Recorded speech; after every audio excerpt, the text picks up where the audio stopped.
தமிழ் சினிமால மாறுபட்ட கதைகள் எடுக்கிற சில டைரக்டர்ஸ்ல ஒருத்தர் தான் வந்து பாலு மகேந்திரா.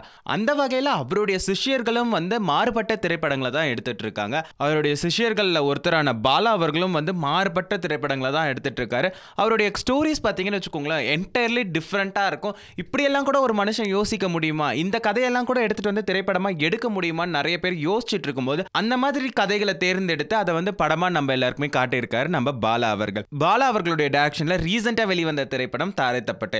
இந்த படம் சூப்பர் டூப்பர் ஹிட்டா இருக்கு. அதுலயும் இந்த படத்துடைய வில்லன் வந்து ரொம்பவே விமர்சிக்கப்பட்டார் அப்படின்னு தான் சொல்லணும். ஸ்டுடியோ 9 ப்ரொடக்ஷனோட ஓனரான திரு ஆர்.கே. சுரேஷ் அவர்கள் தான் வந்து தாரை தப்பட்டை திரைப்படத்துல வில்லனா நடிச்சிருப்பாரு.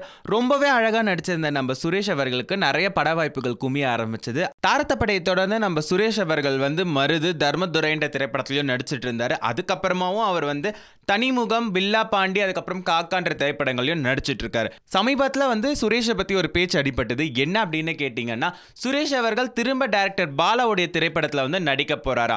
தாரை தப்பட்டையோட வெற்றியை தொடர்ந்து நம்ம பாலா அவர்கள் இன்னொரு படம் இயக்க போறாரு. அந்த படத்திலும் சுரேஷ் அவர்கள் நடிக்கிறதாவும் ஒரு பேச்சு அடிபட்டிருக்கு. சுரேஷ் அவர்கள் இந்த திரைப்படத்தில் ஒரு முக்கியமான கேரக்டர் பண்றதாவும், அந்த அதுலயும் வந்து ரொம்ப ஹெவியான கேரக்டர் அப்படின்னு சொல்லியிருக்காரு டைரக்டர் பாலா அவர்கள். மேலும் சினிமா செய்திகளுக்கு ப்ளீஸ் சப்ஸ்கிரைப் ஃபில்மி பீட்.